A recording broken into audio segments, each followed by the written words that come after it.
Hello everyone, Assalamu alaikum. So today we are going to solve the mock test of whole inter. ठीक है, तो इसमें आपके पास जो MCQs वगैरह हैं, इसमें पहला क्वेश्चन है कि which one of the following best illustrates the relationship between the internal energy and temperature of gas. तो टेम्परेचर और इंटरनल एनर्जी का क्या रिलेशन होता है, ये हमने पढ़ा है कि थर्मोडाइनमिक्स के अंदर, कि जब हम टेम्परेचर को इंक्रीज़ करते हैं तो internal energy of the body जो है वो इंक्रीज़ करती है। तो यानी कि इसका रिलेशन क्या होता है, linear. So it is option A. अच्छा, दूसरा इसका क्वेश्चन क्या है कि for heat engine the temperature of the source is 127, to have an efficiency of 60%, the temperature of the sink is. अच्छा, अब मैं आपको थोड़ा सा वे बता देता हूँ इसका, कि इसको आपने किस तरह से करना है। एफिशिएंसी का फॉर्मूला क्या है, efficiency is equals to 1 - T2/T1। ठीक है, एफिशिएंसी कितनी है, 60%, तो यहाँ पर आपने रखना है 60/100। ठीक है, और 1 - T2/T1, यहाँ पर जो टेम्परेचर आपने रखना है T2/T1 वो रखना है आपने केल्विन के अंदर।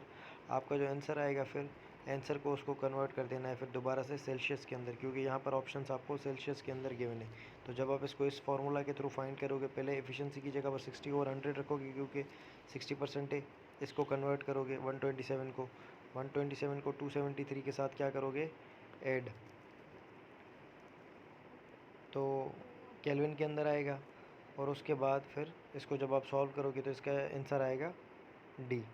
ठीक है, अ fixed mass of an ideal gas under goes the change, क्योंकि ये मैं आपको बस वे इस वजह से बता रहा हूँ कि फिर वीडियो जो है ना काफ़ी लंबी हो जाती है, तो इसको जल्दी से देख लें। फिर मुझे भी अगर टाइम मिला ज़्यादा तो मैं कोशिश करके इस पर अलग से एक वीडियो बनाऊंगा। फ़िलहाल मैं जो स्टूडेंट्स करना चाहते हैं, जिनको अगर वे वगैरह में पता नहीं है या फार्मूला पता नहीं है, मसला हो रहा है, तो उनके लिए a fixed mass of an ideal gas undergoes change represented by X Y Z.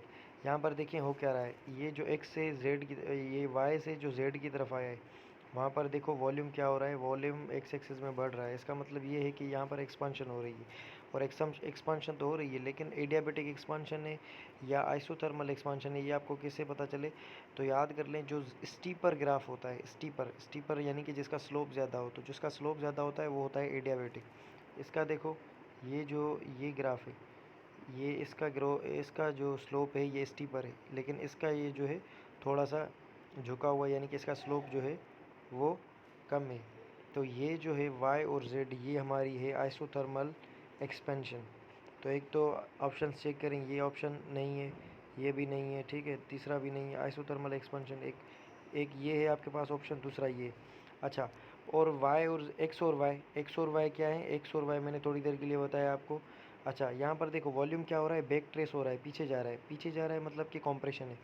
Volume के अंदर क्या आ रही है, कंप्रेशन आ रही है। कंप्रेशन का क्या मतलब है। अच्छा, और ये ग्राफ क्या है, स्टीपर है, इसका मतलब ये है कि एडियाबेटिक कंप्रेशन। तो इसमें चेक करें, एडियाबेटिक कंप्रेशन है यहाँ पर, और यहाँ पर चेक करें एडियाबेटिक कंप्रेशन, यानी कि ये भी दोनों जगह पर जो है वो गिवन है। अब आपको सिलेक्ट करना है इन दो ऑप्शंस में से। तो pressure reduction at constant volume, यहाँ पर जो एक्स और जेड के अंदर है वो प्रेशर रिड्यूस हो रहा है और वॉल्यूम कांस्टेंट है। तो अगर आप एक्स के अंदर देखोगे तो ये पीछे जा रहा है, इसका मतलब ये है, एक्स के अंदर देखोगे तो ये यहाँ से पीछे जा रहा है, इसका मतलब ये है कि वॉल्यूम जो है रिड्यूस हो रहा है। तो यहाँ पर वॉल्यूम जो है कांस्टेंट नहीं है, तो ये ऑप्शन गलत हो गया। आपका जो राइट ऑप्शन है दैट इज़ ऑप्शन ई। ठीक है, area inside the PV diagram, तो आपको पता है पीवी डायग्राम जो आपके पास होता है, प्रेशर वॉल्यूम, उसकी जो एरिया होती है वो आपको बताती है किसके बारे में, डन वर्क डन डब्ल्यू। अच्छा, क्वेश्चन नंबर 5 के, a given system undergoes a change in which the work done by the system is equals to decrease in the internal energy. तो यहाँ पर ये कौन सा सिस्टम है, ये बिल्कुल डेफिनेशन है सिंपल, कि वर्क डन जो हो रहा है वो किसकी इक्वल है, निगेटिव या डिक्रीज इन इंटरनल एनर्जी के। तो आपने पढ़ा है delta Q is equals to delta U plus delta W, ये वाला फार्मूला आपने पढ़ा है। जब इंटरनल एनर्जी ज़ीरो हो तो वो कौन सा प्रोसेस होता है, एडियाबेटिक। तो इसको अगर ज़ीरो रखोगे तो delta U plus delta W. अब डेल्टा डब्ल्यू किसके इक्वल आएगा, delta W is equals to negative of delta U. तो work done is equals to decrease in internal energy, or work is done at the expense of internal energy. ये दोनों definitions आप बोल सकते हो, ठीक है। सो ये एडियाबेटिक चेंज है। The air between the parallel plates capacitor is replaced by medium of dielectric constant के, कैपेसिटेंस बिकम्स। अच्छा, पैरेलल प्लेट्स कैपेसिटर की कैपेसिटेंस का जो फार्मूला होता है आपके पास, that is C is equals to A epsilon naught upon D. ये होता है एयर के अंदर। जब आप कोई मीडियम इंट्रोड्यूस करते हो सी एम, तो उसके साथ क्या आ जाता है, ए एप्सिलॉन नॉट, और ये डाइलेक्ट्रिक कांस्टेंट को हम ई आर भी लिखते हैं, और यहाँ पर इसने के दिया है तो ये हम यहाँ पर के लिखेंगे, ठीक है, अपान डी। अगर मीडियम का कैपेसिटेंस के साथ रेशो निकालोगे, अगर इस एयर का मीडियम के साथ रेशो निकालोगे तो ये सारी चीज़ें ख़त्म हो जाएंगी, एप्सिलॉन नॉट ओवर डी। बाकी क्या बचेगा, C air upon C medium is equals to, अब यहाँ पर ऊपर कुछ नहीं है, वन है, तो ये बचेगा वन ओवर के। तो अगर आपने मीडियम इंट्रोड्यूस किया है तो कैपेसिटेंस सी मीडियम में क्या होगी, के टाइम्स कैपेसिटेंस ऑफ एयर, यानी कि के टाइम्स बढ़ जाएगी। तो यहाँ पर देखो ये ऑप्शन आपके पास मौजूद है, ऑप्शन ए के times. Two capacitors of equal capacity first connected in parallel then in series, ratio of total capacitance in two cases.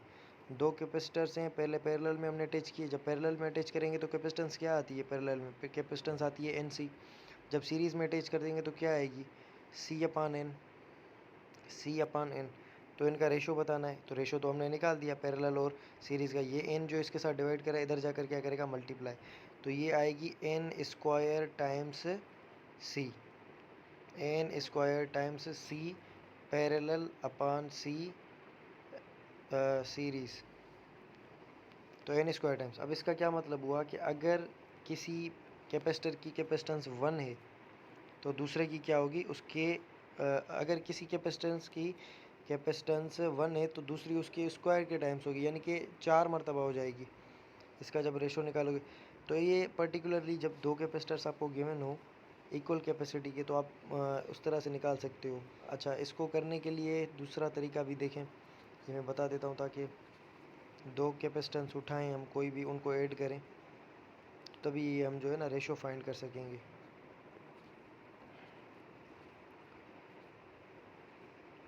या इसको लास्ट के अंदर करते हैं, ठीक है, इसको लास्ट के अंदर करते हैं, फिलहाल दूसरे क्वेश्चन करते जाएं। अच्छा, billion electrons are added to a body, its charge becomes, billion electrons हमने ऐड किए तो चार्ज कितनी होगी, Q is equals to N E. N क्या होता है, नंबर ऑफ़ इलेक्ट्रॉन्स, तो बिलियन इलेक्ट्रॉन की लिए बिलियन का पावर क्या होता है, 10⁻⁹, ठीक है। बिलियन किसके इक्वल होता है, 10⁻⁹। और इलेक्ट्रॉन का चार्ज कितना होता है, 1.6 इंटू 10⁻⁻19। तो ये आपका बन जाएगा 1.6 इंटू 10⁻⁻,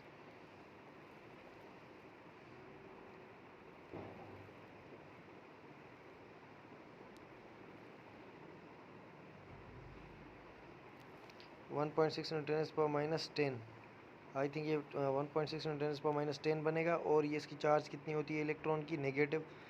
तो ये ऑप्शन आई थिंक ये यहाँ पर है, इसका ये पावर मिसिंग है, ठीक है, इसको आप देख लेना। देर आर टू चार्ज,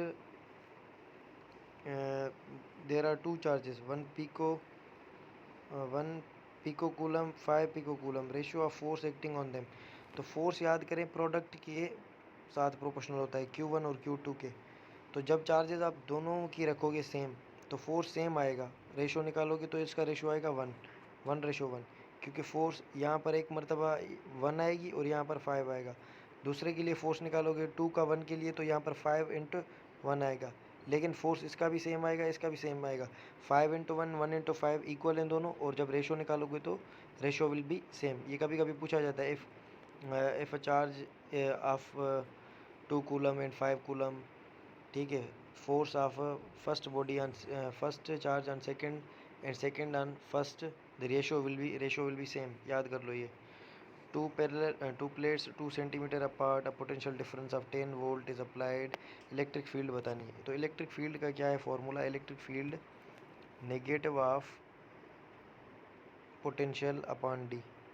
अब पोटेंशियल कितना है, पोटेंशियल है आपका दो पैरेलल प्लेट्स के दरमियान है, ये पोटेंशियल है आपका 10।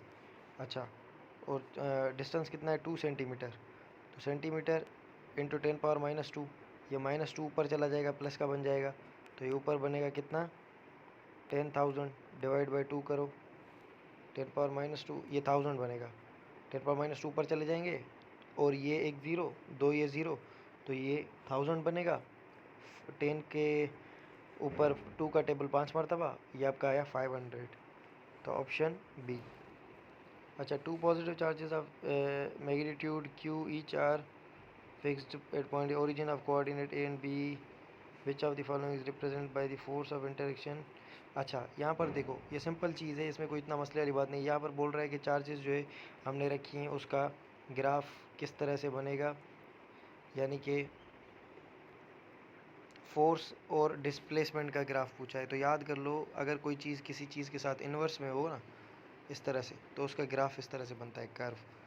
ठीक है, क्योंकि फोर्स डिस्टेंस के स्क्वायर के साथ प्रोपोर्शनल होता है। तो यहाँ पर आपने डिस्टेंस रखना है। अगर फोर्स का आर के स्क्वायर के साथ रखोगे तो ये फिर स्ट्रेट लाइन आएगा।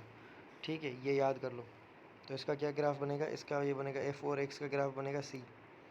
अच्छा, in the following diagrams all the charges have equal magnitude, charges के मैग्नीट्यूड इक्वल हैं। इलेक्ट्रिक फील्ड बताओ कहाँ पर ज़ीरो होगी। अच्छा, सेंटर पर इलेक्ट्रिक फील्ड किन किन की ज़ीरो होगी, इसने ये पूछा है। तो ये जो है ना शेप्स ये सिमिलर है। तो यहाँ पर जब आप इनकी इलेक्ट्रिक फील्ड देखोगे तो इसकी इलेक्ट्रिक फील्ड होगी इस डायरेक्शन के अंदर। ठीक है, यहाँ पर ये सिमेट्रिकल केसेस हैं, इनकी इलेक्ट्रिक फील्ड ज़ीरो होती है। अब यहाँ पर ये अलग से प्रूव करना पड़ेगा, समझाना पड़ेगा। तो फ़िलहाल बस जल्दी में मैं थोड़ा आपको बता देता हूँ। ये Q और ये Q और ये Q। अच्छा, सेंटर पर क्या होगा, ये इस पर फोर्स लगाएगा, इस पॉइंट पर जो है Q फोर्स लगाएगा क्योंकि पॉजिटिव है इस डायरेक्शन के अंदर, और ये लगाएगा इस डायरेक्शन के अंदर। अब ये जो ट्रायंगल है, ठीक है, यहाँ पर ये तीन चार्जेस, और ये ट्रायंगल क्या है, ये इक्विलेटरल ट्रायंगल। इक्विलेटरल में ट्रायंगल में एंगल कितना होता है 60 डिग्री, तो यहाँ पर भी 60 डिग्री बनेगा। अच्छा, इन दोनों का रिजल्टेंट इनके बिल्कुल दरमियान में बनेगा। ठीक है, तो ये दोनों फोर्सेस आप काउंट नहीं करोगे क्योंकि आपने रिजल्टेंट अभी बना दिया है। ठीक है, यहाँ पर ये वाला फोर्स और ये वाला फोर्स आपस में क्या हो जाएंगे, कैंसिल। इसी तरह से ये जो शेप्स हैं ये सिमेट्रिकल हैं, और इनकी ये जो फोर्सेस यानी कि गिवन है। अब अच्छा, इस स्क्वायर के अंदर देखो, ये जो है इसका कैंसिल कर देगा और ये इसका कैंसिल कर देगा। इसी तरह से इन तीनों के अंदर सेंटर पर जो इलेक्ट्रिक फील्ड बनेगी ये ज़ीरो बनेगी। तो ये ऑल ऑफ दीज है। अच्छा, पॉइंट पी और एस का बताओ कि 2 points are in uniform electric field, potential at point P और एस। ये बताओ कि पोटेंशियल कहाँ पर ज़्यादा है। तो ये जो है आपने इलेक्ट्रिक फील्ड के अंदर पढ़ा होगा कि फील्ड के डायरेक्शन में जाने से पोटेंशियल डिक्रीज़ करता है, फील्ड के अपोजिट डायरेक्शन में आने से पोटेंशियल इंक्रीज़ करता है। यहाँ पर ये देखो, यहाँ से इस पॉइंट से अगर इस पॉइंट की तरफ आओ आप, इस पॉइंट से एस से अगर पी की तरफ आप आओ, ये पी है आपके पास और ये एस है। अगर पी की तरफ आप आओगे तो यानी कि फील्ड के अपोजिट डायरेक्शन में ट्रेवल किया है आपने, तो V P will be greater than V S. तो यही आपका ऑप्शन जो है करेक्ट है, ए ऑप्शन। सिलेक्ट नहीं हो रहा, एक second. A option. In the direction of electric field, ये दूसरा सवाल इसी का है कि फील्ड के डायरेक्शन में क्या होगा, पोटेंशियल डिक्रीज़ करेगा। अच्छा, और इलेक्ट्रिक फील्ड इन रीजन 2, दो पैरेलल प्लेट्स के दरमियान में फील्ड कितनी होती है, रो अपॉन एप्सिलॉन नॉट। अच्छा, in uncharge metal sphere is placed between 2 charge plates, which of the following is best represents. तो याद कर लो, जो कंडक्टर होता है ना उस पर फील्ड लाइंस परपेंडिकुलर होती हैं, और अगर कंडक्टर अगर मेटल हो तो उसके अराउंड फील्ड लाइंस कर्व कर जाती हैं। तो अगर इस स्टेटमेंट को आप देखोगे तो ये ऑप्शन सी बनेगा। बाकी ये ऑप्शंस गलत है क्योंकि ना तो इसमें फील्ड लाइंस परपेंडिकुलर है, ना इसमें और ना इसमें। इसमें तो पता नहीं क्या बना दिए। अच्छा, electron of mass m and charge q is accelerated from rest through potential difference v, it's final speed will be. तो आपको पता है स्पीड किस तरह से निकाल सकते हो, वर्क डन लिखोगे इक्वल किसके, काइनेटिक एनर्जी के। वर्क किसके इक्वल होता है इलेक्ट्रिक फील्ड में, क्यू वी, और ये होगा आपका Q half M V square, half M V square. तो यहाँ पर इस चार्ज के बदले में लिखोगे ई इंटू वी, और ये 2 इसके साथ मल्टीप्लाई करेगा, मास आकर डिवाइड करेगा, और ये आपका वी स्क्वायर, इसका अंडर रूट निकालोगे तो under root 2 E V upon M, option है।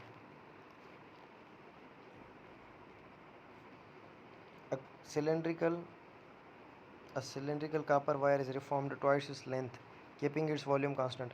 अगर वॉल्यूम कांस्टेंट है, लेंथ को इंक्रीज़ करोगे तो रेजिस्टेंस प्रोपोर्शनल होती है एल स्क्वायर के साथ। अगर वॉल्यूम कांस्टेंट है तो लेंथ को अगर डबल करोगे तो रेजिस्टेंस 4 टाइम्स बढ़ जाएगी, तो 4L 4R।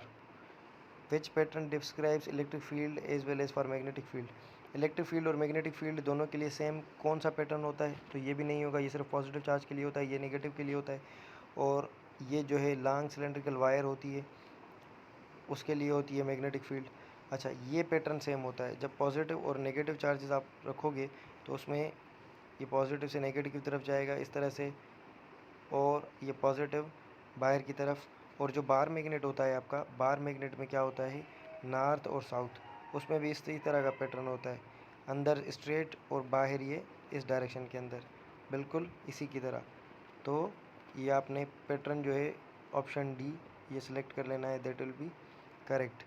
Length of conductor is halved, conductance will be.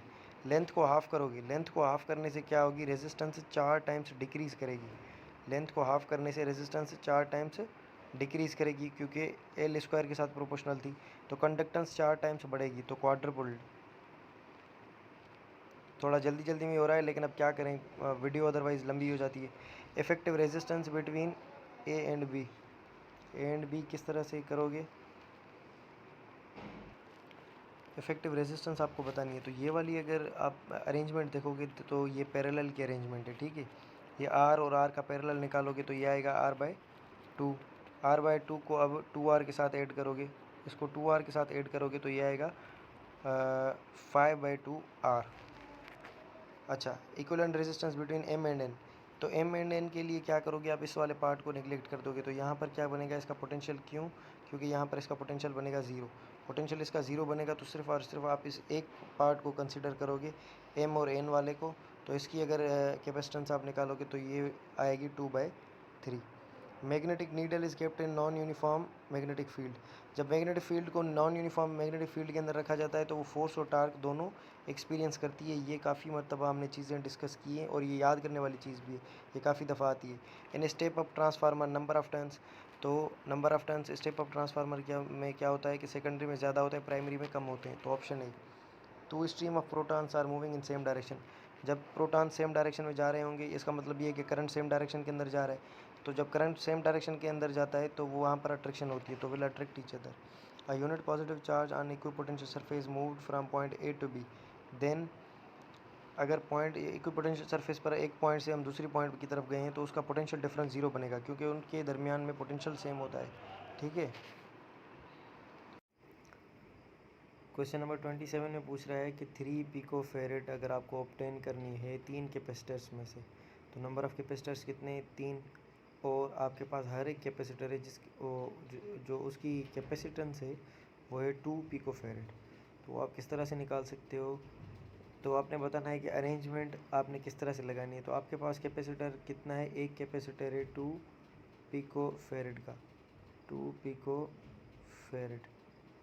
तो जब आप इनको पैरेलल में कनेक्ट करोगे, पैरेलल अरेंजमेंट अगर आप निकालोगे इनकी, तो उससे कितना आएगा। पैरेलल में क्या होता है कि आपकी कैपेसिटेंस सीधी सीधी ऐड होती है, 2 ये प्लस 2 ये प्लस 2 ये। तो पैरेलल से आपका क्या रिज़ल्ट आएगा, पैरेलल से 6 पिको फेरेड आपका रिज़ल्ट आ जाएगा, और इसने यही पूछा है। सीरीज़ के अंदर अगर आप लगाओगे तो सीरीज़ के अंदर क्या होगा, फार्मूला जनरल, अगर कैपेसिटर्स सेम हो तो C/N होता है, ठीक है। तो वो किस तरह से निकालोगे, कैपेसिटर 2 और नीचे अरेंजमेंट कितनी है, नंबर ऑफ़ कैपेसिटर्स की 3, 2 और 3 पिको फेरेड। तो इससे मतलब कि सीरीज़ में लगाने से ये अरेंजमेंट आपको नहीं मिल रही, बाकी पैरेलल में लगाने से आपको ये अरेंजमेंट मिल रही है। सो ऑप्शन कौन सा करेक्ट होगा, ऑप्शन करेक्ट होगा कि सीरीज़ में लगाना। अब यहाँ पर ये कौन सा ऑप्शन है, all 3 are connected in parallel, oh sorry मैंने सीरीज़ बोल दिया, तो all 3 will be connected in parallel. Which of the following is true about potential difference between any of the 2 points, it depends only on initial and final position, it is the work done per unit charge in moving from one point to another, it is far more for a positive charge of 2 units is compared to positive charge of 1 unit. अच्छा, तो पहली बात तो ये initial और final position पर ये depend करता है। दूसरा ये वर्क डन पर डिपेंड करता है, वर्क डन पर ये डिपेंड करता है एक पॉइंट से दूसरी पॉइंट पर जब आप जाते हो, ठीक है। और ये सेम होता है पॉजिटिव चार्ज के लिए, भले उसके 2 यूनिट हों या सिंगल यूनिट हो, क्योंकि अगर वर्क डन करोगे आप किसी चार्ज के ऊपर, यानी कि अगर पोटेंशियल देखो, पोटेंशियल का फार्मूला होता है work done per unit charge. Potential का फार्मूला है work done over unit charge. तो अगर चार्जेस के 2 यूनिट होंगे तो उस पर वर्क भी ज़्यादा करना पड़ेगा, यानी कि ओवरऑल ये जो चीज़ बनेगी वो सेम बनेगी, ठीक है। तो पोटेंशियल भले 2 यूनिट्स वाली चार्ज हो या सिंगल यूनिट वाली चार्ज हो, पोटेंशियल डिपेंड करेगा वर्क डन पर। तो अगर चार्ज का यूनिट आप बढ़ाओगे तो वर्क पोटेंशियल बढ़ेगा नहीं, क्योंकि उस पर वर्क भी आपको मूव करवाने में ज़्यादा करना पड़ेगा, क्योंकि वर्क किसके इक्वल होता है, क्यू डेल्टा वी के। Work is equals to Q delta V. अगर पोटेंशियल कांस्टेंट है तो जितनी चार्ज बड़ी होगी वर्क उतना ज़्यादा करना पड़ेगा। तो ये इसका थर्ड वाला ऑप्शन नहीं होगा, बाकी इसके 2 ऑप्शंस जो हैं वो विल बी करेक्ट।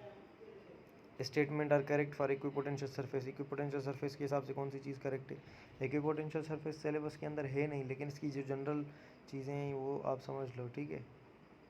एक potential at all the points on equipotential surface is same, तो ये करेक्ट है। इक्विपोटेंशियल सरफेस नेवर इंटरसेक्ट, तो इंटरसेक्ट भी नहीं करते, ये भी करेक्ट है। क्योंकि अगर इंटरसेक्ट करेंगे तो एक साइड आप जो इसके लिए, इसका जो सेकंड ऑप्शन है इसके लिए आप, मैं बोलूँगा कि बुक के अंदर डायग्राम्स वगैरह बने हुए हैं इक्विपोटेंशियल सरफेस के, वो लाजमी देखें इस वाले सेकंड ऑप्शन के लिए।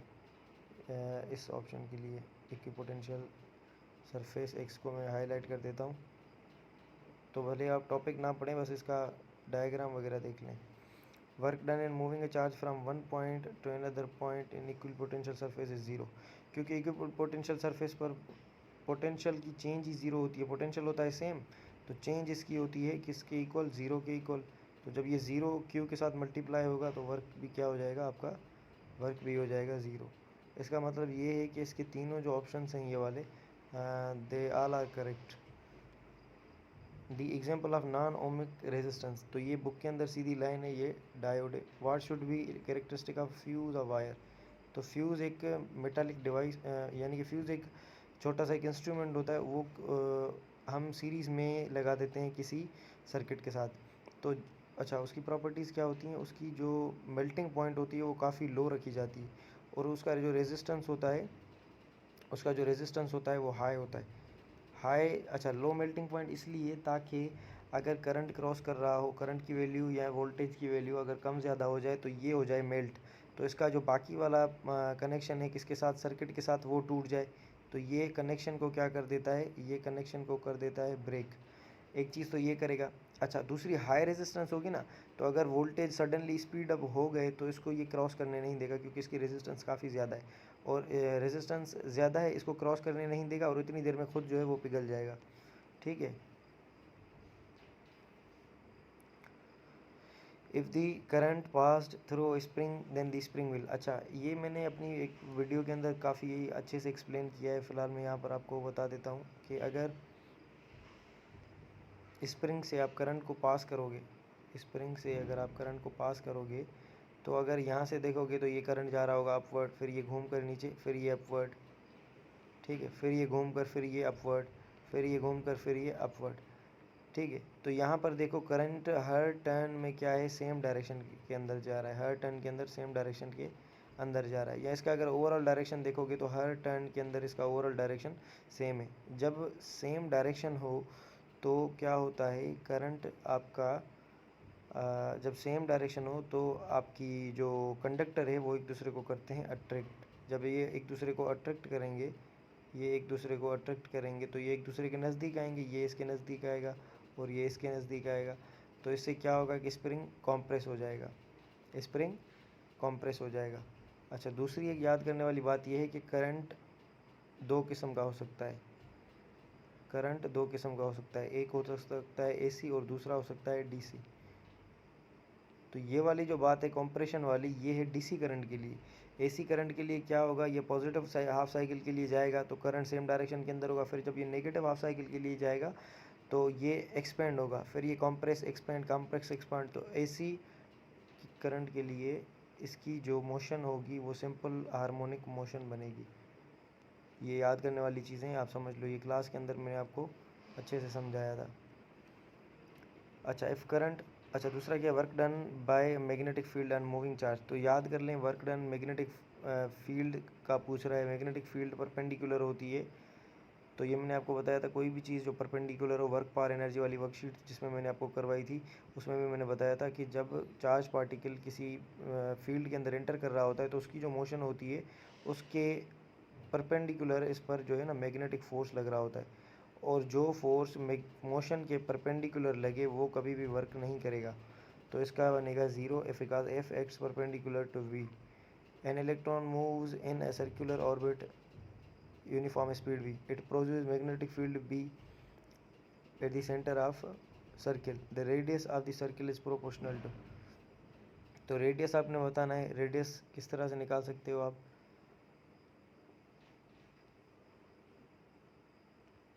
रेडियस तो Q V B is equals to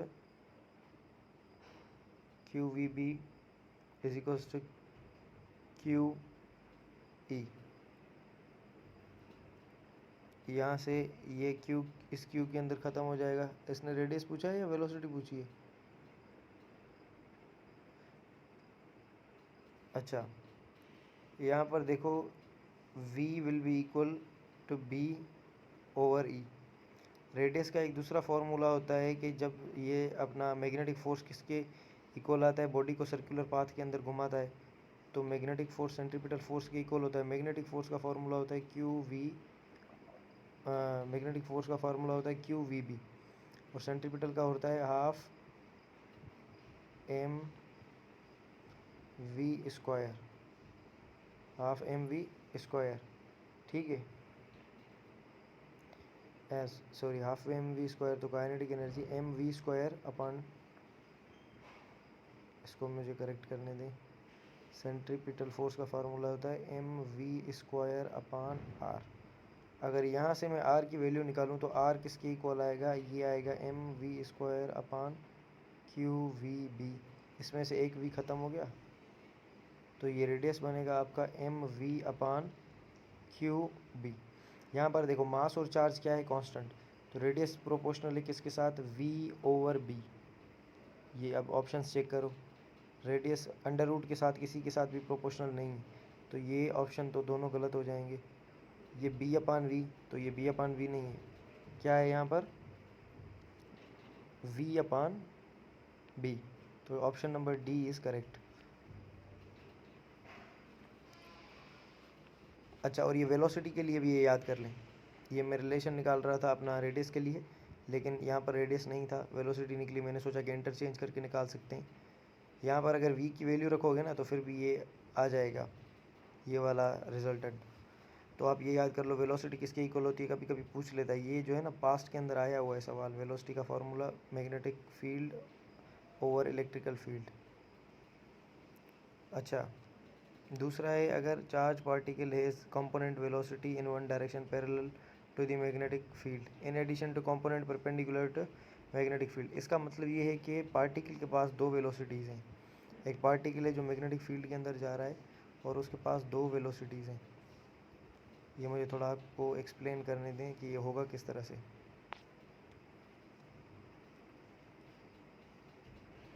force का देखें, मैग्नेटिक फोर्स का फार्मूला होता है Q V B sine of theta. तो अगर जब हम पार्टिकल को किसी मैग्नेटिक फील्ड के, अगर ये आपके पास मैग्नेटिक फील्ड है, अगर मैग्नेटिक फील्ड के मैं पार्टिकल को पैरेलल छोड़ूं, अपना सॉरी पैरेलल नहीं बल्कि परपेंडिकुलर, तो इस पर क्या लगेगा, मैक्सिमम फोर्स लगेगा, मैक्सिमम फोर्स लगेगा, मैग्नेटिक फोर्स। अच्छा, और ये मैग्नेटिक फोर्स या अपवर्ड होगा या डाउनवर्ड, यानी कि इसके परपेंडिकुलर लगेगा। इसको अगर परपेंडिकुलर लगेगा और फील्ड को इसको बढ़ाएंगे तो ये इसको घुमाएगा सर्कुलर पाथ के अंदर, यानी कि 90 डिग्री पर ये पाथ को घुमा रहा है, किसके अंदर, सर्कुलर पाथ के अंदर। अच्छा, अगर ज़ीरो पर करोगे तो ज़ीरो पर क्या आएगा, ज़ीरो पर साइन थीटा होता है ज़ीरो, तो फोर्स नहीं लगेगा। तो इसका मतलब ये है कि ये इसको लेके जाएगा स्ट्रेट लाइन के अंदर, स्ट्रेट लाइन के अंदर। अच्छा, अब जब भी एंगल होगा 0 और 90 के अंदर, तो ना ये कंप्लीट स्ट्रेट बनेगा, ये ना कंप्लीट ये सर्कुलर बनेगा, तो ये बनेगा आपका हेलिकल। हेलिकल, और हेलिकल में क्या होता है, किसी पार्टिकल को हम वेलोसिटी देते हैं फील्ड के अंदर v, और ये वेलोसिटी, इसका जब आप कंपोनेंट निकालते हो तो इसका एक कंपोनेंट निकलता है vx और दूसरा कंपोनेंट निकलता है vy। तो यहाँ पर इसने यही बात बोली है कि पार्टिकल के पास एक कंपोनेंट है vx, दूसरा कंपोनेंट है vy। यहाँ पर जो पार्टिकल आप सीधा भेज रहे हो, सिर्फ और सिर्फ इसके पास जो वेलोसिटी है ये इसकी ओरिजेंटल वेलोसिटी के इक्वल है, तो इसके पास एडिशनल कोई वेलोसिटी नहीं है। यहाँ पर इसके पास जो वेलोसिटी है वो किसी एंगल पर है, और वी एक्स और वी वाई इसके पास जो है दोनों हैं। तो ये क्या करेगा, इस पर ये वाला जो वी एक्स का फोर्स है, वी एक्स किसके इक्वल होता है, वी कॉस थीटा के। तो अगर आपने इसको किसी एंगल पर फेंका है तो ये वाली जो एक्स वाली मोशन होगी वो इसको सीधे डायरेक्शन के अंदर लेकर जाना चाहेगी, और वी वाई क्या करेगी, इसको यानी कि परपेंडिकुलर यानी कि सर्कुलर पाथ में घुमाना चाहेगी, और ये इसको स्ट्रेट लाइन में लेकर जाना चाहेगी। तो ना इसकी चलेगी ना इसकी चलेगी, बॉडी उल्टा हेलिकल पाथ में घूमेगी। ठीक है, ये वाली बात क्लियर कर लेना और याद कर लेना, ये एग्जाम के अंदर भी पूछा जाता है ये वाला सवाल।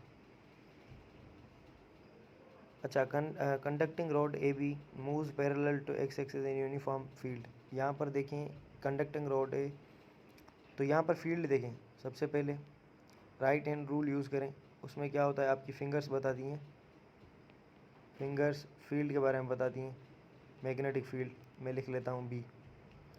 अच्छा, पाम आपका क्या बताता है, पाम बताता है मैग्नेटिक फोर्स एफ एम, और थंब आपका क्या बताता है, थंब बताता है motion of current, motion of current. तो यहाँ पर देखें, जब आप थंब रखोगे वेलोसिटी के डायरेक्शन में, फिंगर्स आप रखोगे यहाँ पर आउटवर्ड फील्ड, क्योंकि ये डॉटेड है यानी इसका मतलब ये है कि फील्ड जो है वो बाहर की तरफ है, डॉटेड या सर्कुलर शेप बाहर वाली फील्ड के लिए बनता है। तो आपकी जो पाम शो करेगी, पाम आपकी डाउनवर्ड शो करेगी, और ये पाम आपको बता रही है मैग्नेटिक फोर्स। तो मैग्नेटिक फोर्स का मतलब ये है कि इसके अंदर जो पॉजिटिव चार्जेस हैं, इसके अंदर जो पॉजिटिव चार्जेस हैं उन पर फोर्स लग रहा है कि कहाँ पर, नीचे डाउनवर्ड। तो यहाँ पर अगर इस पर फोर्स लगेगा डाउनवर्ड, तो ये बी वाली साइड से जो पॉजिटिव चार्जेस हैं वो नीचे आकर एक्यूमुलेट होती जाएंगी किसके पास, ए के पास। तो इसका मतलब ये है कि बी बन जाएगा क्या, नेगेटिव, बी बन जाएगा नेगेटिव और ए बन जाएगा आपका पॉजिटिव। तो यहाँ पर इसने यही पूछा है कि एंड एट गेट्स पॉजिटिव। अच्छा, ये जो सारे रूल्स हैं ना, ये पॉजिटिव चार्जेस के लिए हैं, तो याद कर लो। अगर इलेक्ट्रॉन के लिए पूछे तो पॉजिटिव के लिए सपोज कर लेना थोड़ी देर के लिए कि यहाँ पर चार्ज पॉजिटिव है, पॉजिटिव का सपोज करके पॉजिटिव का वैल्यू निकालो, फिर उस फोर्स को उल्टा कर दो, यानी कि अगर फोर्स अपवर्ड आया है तो इलेक्ट्रॉन के लिए आएगा नेगेटिव, और डाउनवर्ड आया है तो इलेक्ट्रॉन के लिए होगा upward. Two different wire loops are concentric and lie in the same plane, current in the outer plane will be, current in the outer loop I is clockwise and increases with time। अच्छा, यहाँ पर देखो, ये आपके पास दो loops हैं, ये आपके पास दो लूप्स हैं, और उसमें से जो पहला लूप है उसमें करंट बढ़ रहा है टाइम के साथ। तो इसका करंट जब बढ़ेगा तो ये इसके अंदर क्या करेगा, फ्लक्स को चेंज करवाएगा, यानी कि इसके अंदर भी फ्लक्स इंक्रीज़ होगा। तो इसके अंदर फ्लक्स इंक्रीज़ करेगा तो अकॉर्डिंग टू लेंज लॉ ये फ्लक्स को डिक्रीज़ करना चाहेगा, यानी कि अगर इसको अगर आप फिंगर्स को कर्ल करो इस डायरेक्शन की, करंट के डायरेक्शन में, तो आपको लगेगा कि फील्ड इसके अंदर की तरफ है, फील्ड इसके अंदर की तरफ है। तो अगर आपने इसमें से फील्ड को ख़त्म करना है या फील्ड को कम करना है अकॉर्डिंग टू लेंज लॉ, तो आपने एक ऐसा करंट बनाना पड़ेगा जिसमें ये फील्ड क्या हो, बाहर की तरफ। तो अगर आपने फील्ड बाहर की तरफ बनानी है तो करंट आपको लगाना पड़ेगा एंटी क्लॉकवाइज डायरेक्शन में, तभी आपकी जो फील्ड आएगी वो बाहर की तरफ आएगी। तो इसका क्या बनेगा, इसका बनेगा इस काउंटर क्लॉकवाइज और anti clockwise. Mutual inductance M है 0.75, करंट प्राइमरी कॉयल का चेंज हो रहा है 0.5 से 0 in time 0.01 second. Average EMF बताओ, तो एवरेज ईएमएफ का जो फॉर्मूला है वो क्या है, E is equals to M delta I over T. अब इंडक्टेंस कितनी है, ये कितनी है थोड़ा सा देख लेते हैं, 0.75। अच्छा, करंट कितना है, करंट चेंज कितना हुआ है 0.5 से 0, तो मतलब चेंज आई है 0.5। टाइम आपका है कितना, टाइम है आपका 0.01 सेकेंड, तो ये आपका आया टाइम 0.01 सेकेंड। तो इसको सिंपल करके लिखो, 75 पॉइंट को 2 मरतबा इधर शिफ्ट कर दिया तो ये आएगा 10⁻⁻2 और ये आएगा 0.5, तो 0.5 का मतलब है 5 × 10⁻⁻1। अच्छा, नीचे क्या है, नीचे 2 और 0 हैं, तो ये 1 × 10⁻⁻2। ठीक है, 5 को 75 के साथ मल्टीप्लाई करोगे तो कितना आएगा, 5 × 5 25, 5 यहाँ पर, 2 चला गया ऊपर, 5 × 7 35 और 2 मिलाओगे तो 37, तो यह है आपका 37 × 10⁻⁻3 और ये नीचे वाला 10⁻⁻2 ये चला जाएगा ऊपर तो ये प्लस बनेगा, तो ये आपका आंसर आएगा 37.5।